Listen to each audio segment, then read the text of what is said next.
2013 পৰা বেহাৰবাৰীখন আৰম্ভ হ'ল তাৰপিছত বেহাৰবাৰীত বহু বছৰ থাকিলোঁ তাৰপিছত আৰু ধাৰাবাহিক কেইখনমান কৰি আপোনাৰ 2019 পৰা মোৰ ভ্ৰাম্যমাণ যাত্ৰা আৰম্ভ হয় ভ্ৰাম্যমাণত আৰু বিগত 5 বছৰৰ পৰা আছোঁ মই ভ্ৰাম্যমাণত এতিয়া নাটকত কাম কৰি আছোঁ থিয়েটাৰত কাম কৰি আছোঁ সেই 2012 পৰাই ক'ব লাগিব মোৰ যাত্ৰা সিৰিয়েল যদিও কেইবাখনো কৰিছে আপুনি কিন্তু বেহাৰবাৰীত আপোনাক ৰাইজে বেছিকৈ জানিছিল বেহাৰবাৰীৰ কথা আকৌ পুনৰ কেতিয়াবা বেহাৰবাৰীলৈ কাৰণ কেকে দাঁতো সিদ্ধাৰ্থ দাঁতো ওলাই গৈছিল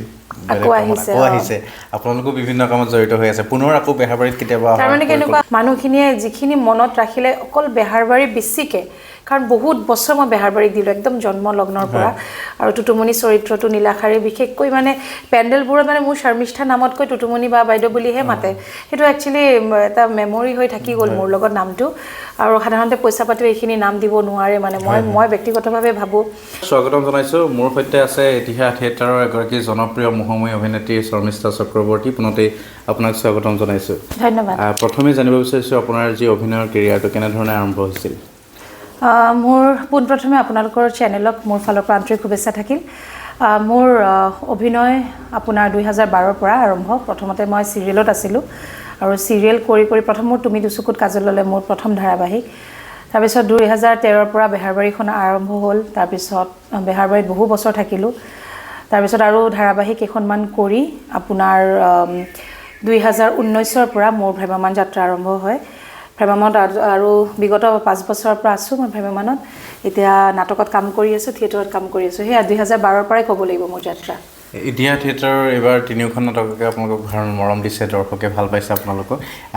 নেক্সট বছৰ আপোনাৰ নেক্সট নাট্যবৰ্ষত আপোনালোক কোনখন থিয়েটাৰৰ সৈতে চুক্তিবদ্ধ হৈছে মই ইতিহাসতো 3 বছৰে আছোঁ আৰু বিগত 5 বছৰৰ পৰা বেলেগ নাটক কৰি আছোঁ কিন্তু এই বছৰ ইতিহাসৰ মঞ্চত অভিজিত ভট্টাচাৰ্যদেৱৰ অভিজিত ছাৰৰ তিনিওখন নাট আপোনাৰ মহাৰাজ জুয়ে পুৰা মানুহ মহাবীৰ লাচি তিনিওখন নাট সমানে মানুহে আশীৰ্বাদ দিলে মৰম দিলে আৰু আমি বহুত আশাবাদী আছিলোঁ আৰু সঁচাকৈ আমি কেম্পৰ পৰা যিখিনি ভাবিছিলোঁ তাতকৈ বেছি আমি মৰম পালোঁ আৰু এতিয়া নাটক শেষ হ'বই হ'ল আৰু বেছি দিন নাই আৰু এমাহমান আছে চাগে এপ্ৰিলত আমাৰ নাটক শেষেই হ'ব আকৌ নেক্সট ইয়েৰৰ কাৰণে আকৌ প্ৰিপেয়াৰ হ'ব লাগিল 3 মাহে আমি ঘৰত থাকিব পাৰোঁ আৰু অহা বছৰ মই থিয়েটাৰ কলাগুৰুৰ লগত চুক্তিবদ্ধ হৈছোঁ তাত আপোনাৰ প্ৰথম ফাৰ্ষ্ট আহিব নিপুণ ছাৰৰ ল'ৰা সিদ্ধাৰ্থ গোস্বামী তেওঁ প্ৰথমবাৰৰ বাবে ভ্ৰমণত আহিব থিয়েটাৰত কুকিল আছে তাৰপিছত চম্পক দা আছে তাৰপিছত আপোনাৰ নতুন বহুতখিনি চিনিয়ৰ এক্ট্ৰেছ আছে আৰু সেই আৰু অলপ ব্যতিক্ৰমিক নাটক আকৌ হ'ব অভিজিত ছাৰৰ আকৌ দুখন নাটক থাকিব মই বাস্তৱ ফুকনৰ প্ৰেয়সী মাতাল যৌৱনৰ তেজ আৰু ভাস্কৰজ্যোতি শৰ্মাৰ জোনাকৰ জুনুকা তিনিখন নাট লৈ আমি আকৌ আহি আছোঁ অহা বছৰ 25-26 নাট্যবৰ্ষত আৰু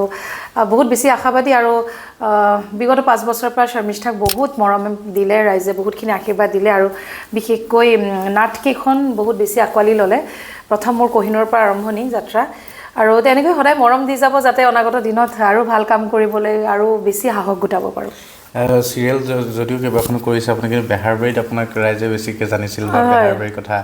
আকৌ পুনৰ কেতিয়াবা বেহাৰবাৰীলৈ কাৰণ কেকে দাঁতো সিদ্ধাৰ্থ দাঁতো ওলাই গৈছিল আকৌ আহিছে আপোনালোকো বিভিন্ন কামত জড়িত হৈ আছে পুনৰ আকৌ বেহাৰবাৰীত কেতিয়াবা তাৰমানে কেনেকুৱা হয় এতিয়া 3 মাহ মই ঘৰত থকা হয় আৰু মোৰ কণমানি ছোৱালী এজনী আছে তাই ক্লাছ 3ত পঢ়ে এবাৰ ক্লাছ 4 পাব কিন্তু পৰিয়ালটোক সময় দিব লাগে যিহেতু 9 মাহৰ কাৰণে ওলাই আহোঁ মোৰ হাজবেণ্ড হওক মোৰ মা পাপা হওক মোৰ ছোৱালীজনী হওক তো সেই 3 মাহ মানে কেনেকৈ গুচি যায় ভাবিবই নোৱাৰি সেইখিনি সময় এনেকুৱা লাগে বহুত সোনকালে যেন শেষ হৈ গ'ল কিন্তু তাৰে মাজতো কেতিয়াবা মন যায় বেহাৰবাৰী বা এনেকৈ বেক হয় এতিয়া অপৰাজিতা বুলি চিৰিয়েল এখন কৰিছিলোঁ প্ৰায় 1.5 বছৰ চলিলে কিন্তু মানুহখিনিয়ে যিখিনি মনত ৰাখিলে অকল বেহাৰবাৰী বেছিকৈ কাৰণ বহুত বছৰ মই বেহাৰবাৰীত দিলোঁ একদম জন্ম লগ্নৰ পৰা আৰু টুটুমণি চৰিত্ৰটো নীলাশাৰী বিশেষকৈ মানে পেণ্ডেলবোৰত মানে মোৰ শৰ্মিষ্ঠা নামতকৈ টুটুমণি বা বাইদেউ বুলিহে মাতে সেইটো একচুৱেলি এটা মেমৰি হৈ থাকি গ'ল মোৰ লগত নামটো আৰু সাধাৰণতে পইচা পাতিও এইখিনি নাম দিব নোৱাৰে মানে মই ব্যক্তিগতভাৱে ভাবোঁ কাৰণ নাটকতো মই দ্ৰৌপদী বস্ত্ৰহৰণ যেতিয়া কৰোঁ দ্ৰৌপদী নামটো মই যেতিয়া কহিনুৰত ছবি এনেকৈ নাম কিছুমান থাকি যায় নিজৰ লগত জড়িত হৈ আৰু এতিয়া বেহাৰবাৰী চাওঁ কেতিয়া কেনেকৈ মিলে কিন্তু বৰ্তমানতো থিয়েটাৰত আছোঁ আৰু থিয়েটাৰত হে আৰু আপোনাক যিহেতু ক'লোঁ মই 3 মাহ ঘৰুৱা নিজৰ কৰ্মজীৱন অলপমান অফ পাওঁ যিহেতু 3 মাহ ফেমিলিক সময় দিব লাগে এতিয়া বেহাৰবাৰী যদি মই তাত কওঁ বোলে এটা দুটা এপিছড ওলাম বুলি মই জানো তেওঁলোকে আকৌ আঁকোৱালি ল'ব কিন্তু দীঘলীয়া পিৰিয়ডৰ কাৰণেতো বৰ্তমান ভাবা নাই চাওঁচোন কি হয় চবেতো ৰাইজে অলপ বিচাৰে এইটো টুটুমণি কেৰেক্টাৰটো আকৌ চাব কিন্তু সেই আৰু ছোৱালীজনীক মানে সময় মানে তেতিয়া মানে মোৰ ডিউটিজখিনি বেছি হৈ যায় এওঁৰ অফিচ টাইমিং মোৰ কামখিনি মই তেওঁক ফুল্লি 24/7 মই দিবলগীয়া হৈ যায় মানে মোৰ ছোৱালীজনীক তো তেনেকৈ চাওঁ কেনেকুৱা কি পিছত ভৱিষ্যতে মিলাব পাৰোঁ অভিনয়ৰ শিক্ষা তেনেধৰণে গ্ৰহণ কৰা হৈছিল নে কেনেধৰণৰ অহা হৈছিল অভিনয় জগতলৈ মানে ভৱিষ্যতে আপুনি সৰুতেই ভাবিছিল নেকি যে অভিনয় জগতলৈ আহিম নাই মই সৰুতে ভবা নাই একচুৱেলি আফটাৰ মেৰেজ মোৰ অভিনয় যাত্ৰা আৰু মই 2012 গ্ৰেজুৱেশ্যন পাছ কৰিলোঁ কৰাৰ পাছত মাষ্টাৰ্ছ এডমিশ্যন লৈছিলোঁ মই ছ'চিয়লজিত বাই দিছ টাইম ছাডেনলি মানে মোৰ ফাৰ্ষ্ট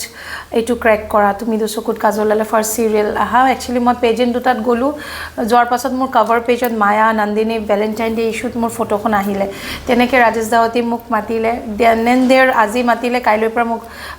কাষ্টিং আৰু কাইলৈৰ পৰা চিৰিজ আৰম্ভ হৈ গ'ল আকৌ শ্বুটিং আৰম্ভ হৈ গ'ল তেতিয়াতো ভবাই নাছিলোঁ এনেইতো জব এনেকুৱা ইচ্ছা আছিলে যে চাগে ফিউচাৰ জব চব কৰিম বুলি বেংকৰ কোচিং কৰিম বুলি কিন্তু আজিৰ ডেটত লাইভলিহুড যে মোৰ এক্টিং প্ৰফেশ্যনটোৱে হ'ব আৰু মোৰ এজ এ এক্ট্ৰেছ যে মই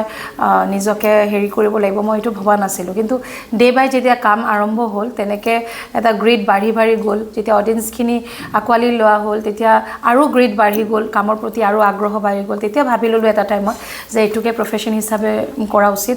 আৰু ঘৰৰ সন্মতি ঘৰৰ মন্তব্য চবৰে কথা শুনি যিহেতু মোৰ ইনলছ নাই মোৰ পাপা মা মোৰ হাজবেণ্ডৰ তেওঁলোকৰ ডিচিশ্যন মতে গৈ আজি ভ্ৰাম্যমানতো এওঁলোকৰ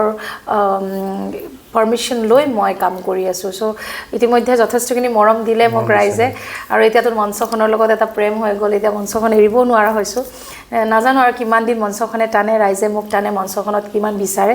আৰু কাম কৰিম বুলি ভাবিছোঁ আৰু থিয়েটাৰত কেইবছৰমান এটা কথা যে কেমেৰাৰ সন্মুখত কাম কৰা আৰু ডাইৰেক্ট মঞ্চত কাম কৰা অডিয়েঞ্চৰ লগত এটা ডাইৰেক্ট কানেক্ট হৈ থাকে গতিকে কিছুমান সমস্যাও আছে কিছুমান ভালো লাগে কেতিয়াবা এনেকুৱা ধৰণৰ অভিজ্ঞতা আছে নেকি আপুনি অভিনয় কৰি আছে কেতিয়াবা হয়তো দুখৰ অভিনয় এটা কৰি আছে ইফালৰ পৰা কিবা গেলাৰীৰ পৰাই হওক বা দৰ্শকৰ ফালৰ পৰা এনেকুৱা মন্তব্য আহি গৈছে হাঁহি উঠা এটা মন্তব্য আহি যায় তেনেকুৱা ধৰণৰ কিবা ঘটনা আছে নেকি হৈ যায় তেনেকৈ নোহোৱা নহয় এতিয়া কিছুমান চিনত কি হয় মই বিশেষকৈ মই যেতিয়া মঞ্চত আপোনাৰ সেৱা এটা কৰি উঠোঁ নটৰাজক তেতিয়া মানে চৰিত্ৰটোক প্ৰাণ দিয়া যায় সেইখিনি টাইমত মানে বেকগ্ৰাউণ্ড ভইচ বা কোনোবা কিবা ক'লে সেইখিনি ইমান মনোযোগ দিয়া নাযায় সাধাৰণতে মোৰ ক্ষেত্ৰত মোৰ এইটো হয় মই মানে ফুল্লি ইনভলভ হৈ যাওঁ নাটকখনত আৰু ফুল্লি মানে কেৰেক্টাৰটোক ইনভলভ হৈ যাওঁ চ' সেইখিনি টাইমত কিবা এটা ধৰক আমাৰ কিবা এটা প্ৰেমৰ চিন চলি থাকিল বা কমেডি চলি থাকিল তেতিয়া কোনোবা এটা কিবা এটা ক'লে তেতিয়া পটককৈ কাণত পৰিলেও সেইটো মানে এটা ইমান মোৰ প্ৰভাৱ নপৰে কাৰণ সেইখিনি সময়ত মই ট'টেলি ইনভলভমেণ্টত থাকোঁ নাটক এখনত তো নাটকত ইনভলভ যেতিয়া থাকোঁ বাহিৰা ছাৰাউণ্ডিংছৰ যিখিনি কিয়ছ কিবা চলি থাকে বা হৈ হ'লোৰ যেতিয়ালৈকে লাইটটো নামাৰে তেতিয়া এনেকৈ লাইট এটা যিয়ে গেলেৰীৰ পৰা দিয়ে তেতিয়া অলপমান ডিষ্টাৰ্বেঞ্চ ফিল হয় আনটিল এণ্ড আনলেছ মানে এনেকুৱা ফিল নকৰোঁ মই কিন্তু যেতিয়া মোৰ চিন নাথাকে মই যেতিয়া ষ্টেজৰ গ্ৰীণ ৰুমত থাকোঁ বেলেগৰ চিন চলি থাকে তেতিয়া কিবা এটা সংলাপৰ মাজত যদি কোনোবা কিবা এটা কয় তেতিয়াতো শুনা পাই থাকোঁ ন কিবা এটা ক'লে জমনি কৰিলে গেলেৰীৰ পৰা তেতিয়া পটককৈ হাঁহি উঠে শুনা পায় কিন্তু সাধাৰণতে মই মোৰ চিনৰ টাইমত ফুল্লি ইনভলভমেণ্টত থাকোঁ কেৰেক্টাৰটো আৰু মই ভাবোঁ যে মই প্ৰাণ দিলেহে অডিয়েঞ্চে প্ৰাণ পাব কেৰেক্টাৰটো কানেক্ট কৰিব পাৰিব তেওঁলোকে হাঁহিব কান্দিব চ' মই যেতিয়ালৈকে কেৰেক্টাৰটোৰ মাজত সোমাই নাযাম প্ৰাণ নিদিওঁ তেতিয়ালৈকে চাগে অডিয়েঞ্চো সেই প্ৰাণটো নাপায় তেতিয়া এনেকৈ কাম কৰোঁ কেইবা বছৰ ধৰি আপুনি থিয়েটাৰত আছে আৰু ভ্ৰাম্যমানত থাকিলে অসমৰ বিভিন্ন প্ৰান্তলৈ যাব লগা হয় বিভিন্ন ঠাইত থাকিবলগীয়া হয় বিভিন্ন ঠাইৰ অভিজ্ঞতা বেলেগ হয় কিবা তিতা মিঠা অভিজ্ঞতা আছে নেকি যিকোনো এটা যদি হ'ল ঠাইৰ কথা ক'ব নালাগে তিতা মিঠা এনেকৈ কিছুমানতো মানুহ ঘৰ থাকে ভাল বেয়া থাকে কিন্তু 3 নাইটছ একচুৱেলি মই সেইটোৱে ভাবোঁ 3 নাইটছৰ আলহী আমি আৰু তেওঁলোকে আমাক থাকিব দিছে বাবেহে ভ্ৰাম্যমান ইমান অতীজৰ পৰা জীয়াই আছে কাৰণ ভ্ৰাম্যমান জীয়াই থকা আৰু এটা এই উদ্যোগটো জীয়াই থকা আৰু এটা মেইন ক্ৰেডিট দিব লাগিব আমাৰ অসমবাসী ৰাইজক কাৰণ এই 3 নিশা নিজৰ বেডৰুম এটা এৰি দিয়ে তেওঁলোকে নিজৰ যিখিনি প্ৰিভেচি থাকে সেইখিনি চব বস্তু এৰি দি ফেষ্টিভেল পেণ্ডেলৰ টাইমতো তেওঁলোকে নিজৰ ৰুম এটা এৰি দিবলগীয়া হয় মোৰ গাড়ী চলোৱা মানুহজনৰ কাৰণে এটা এৰি দিবলগীয়া হয় তেনেকৈ আটাইকেইখন থিয়েটাৰত আৰ্টিষ্টখিনিক এনেকুৱা এটা আদৰ আপ্যায়ন যিখিনি কৰে তো মই ভাবোঁ 3 নাইটছত কিছুমান মানুহৰ ঘৰত প্লাছ মাইনাছ থাকিলেও সেইখিনি আমি আঁকোৱালি ল'ব লাগে আৰু মই স্পেচিয়েলি বিগত 5 বছৰৰ পৰা মোৰ একো এক্সপেক্টেশ্যন নাথাকে তেনেকুৱা সদায় এইটো ভাবিয়ে যাওঁ ভাল এখন ঘৰত পৰিম আৰু তেনেকৈ 3 নাইটছ পাৰ হৈ যাব কিন্তু আল্টিমেটলি ক'ৰবাত যদি বেয়াও লাগে কিবা এটা কথাত তেওঁলোকৰ লগত এনেকুৱা এটা মিলাপ্ৰীতি হৈ যায় মানে ছেকেণ্ড নাইটত একেবাৰে আন্তৰিকতা বেছি হৈ যায় ইনফেক্ট আপুনি য'ত ইণ্টাৰভিউ লৈ আছে তেওঁলোকৰ ঘৰত মই যোৱা বছৰ থিয়েটাৰত আহি থাকিছোঁ কিন্তু তেওঁলোকৰ মোৰ প্ৰতি ইমান মৰম ইনফেক্ট আন্তৰিকতা সেইবাবে মই এই বছৰো আকৌ ৰিপিট কৰিলোঁ যিহেতু কমিটিৰ ফালৰ পৰা ঘৰ তেওঁলোকক কালি মই বিশেষভাৱে মই কৈ থৈ আহিছোঁ যে আপোনালোকে বেয়া নাপাব এওঁলোকৰ লগত মোৰ আগৰে চিনাকি তেনেকৈ কিছুমান ঘৰৰ লগত চিনাকি হৈ আকৌ ৰিপিট মই থাকিবলগীয়া হৈ যায় তো তেনেকৈ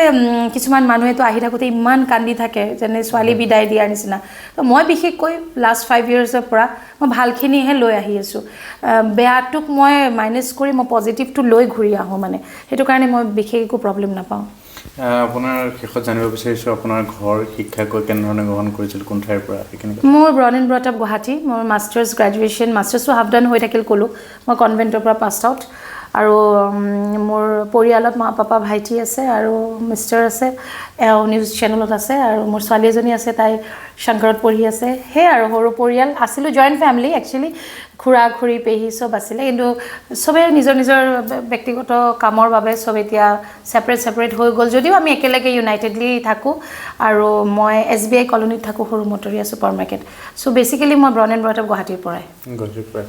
ভৱিষ্যত পৰিকল্পনা কি আছে থিয়েটাৰত নতুন কিবা ভৱিষ্যত পৰিকল্পনা এইটোৱে যে কাম কৰি যাম যাতে মই নথকা অৱস্থাত মানুহে যাতে কয় ভাল অভিনেত্ৰী এজনীক হেৰাই দিলোঁ ভৱিষ্যত কল্পনা সেইটোৱে মানে মই যেতিয়া জীয়াই নাথাকোঁ মোৰ লাইফ স্পেন কাকো ক'ব নোৱাৰি কেতিয়ালৈকে মানুহৰ আয়ু আছে চ' মই নথকা অৱস্থাত যাতে মানুহে কয় যে ভাল অভিনেত্ৰী এজনীক আমি হেৰুৱাই দিলোঁ আজি বৰ ভাল সেইখিনি মেমৰিজ যাতে মনত পেলায় মোৰ সেইখিনি আছে আৰু ভালকৈ কাম কৰি যাব লাগে বাছ সেইকণ গহপুৰৰ কথা কি বুলি কয় গহপুৰ বুলি ক'লে আপোনাৰ মনলৈ কি আহে গহপুৰটো আগৰ পৰা কৰিয়ে থাকোঁ এইখিনি গহপুৰ হাৱাজান ইতিমধ্যে আমি কৰিলোঁ বাপৰে 2টা শ্ব' ইমান মানুহ গহপুৰত কৰিলোঁ তাৰে আগত তেজপুৰতো এইখিনি লাষ্ট 5 ইয়াৰ্ছৰ পৰাতো এইখিনি অহা যোৱা চলিয়ে থাকে এতিয়া আজি আমি লখিমপুৰ যাম লখিমপুৰ ধেমাজি তাৰপিছত গৈ আকৌ এইফালে ডিব্ৰুগড় যোৰহাট তেনেকৈ আমি একো নামি গুচি যাম তো মানুহখিনি যথেষ্টখিনি মৰমিয়াল আপোনাক মই আগতেও ক'লোঁ অলপ আগতে আজি এতিয়া আকৌ কৈ আছোঁ যে মই যাৰ ঘৰত আছোঁ তেওঁলোকৰ ঘৰত এইবাৰ থকাৰ কোনো কথাই নাছিলে কাৰণ থিয়েটাৰ যিহেতু ওচৰত হোৱা নাই লাষ্ট ইয়াৰ তেওঁলোকৰ থিয়েটাৰ মেনেজমেণ্টৰ ফালৰ পৰাহে মই ইয়াত আছোঁ কিন্তু আজি বৰ বেয়া লাগিছে মই ভাত খাই থাকোঁতে ভাইটিটোক মই তাইক ক'লোঁ গৃহস্থ ঘৰ তাইৰ নাম পলি তাইক ক'লোঁ বোলে ইমান ভাত দিছে আজি একেবাৰে মানে মই নোৱাৰা হৈ গৈছোঁ এতিয়া বাবুটোৱে কৈছে বোলে এনেকৈ খালেহে অহা বছৰ আকৌ আহিবা মানে তেতিয়াহে আহিবা আকৌ সেইখিনি কিছুমান সৰু ল'ৰা ছোৱালীৰ কথাখিনি একদম আৱেগিক হৈ লাগি যায় ক'ৰবাত নহ'লে ক'ৰবাত আজি বিদায় আজি যাম আকৌ মনটো বেয়া কৰি যাম কিছুমান ঘৰৰ লগত এনেকুৱা এইটো এটা আন্তৰিকতা থাকি যায় এটা ছ'চিয়েল মিডিয়া আছে হোৱাটছএপ আছে যদি আমি ফোনত থাকিব নোৱাৰোঁ হ'লেও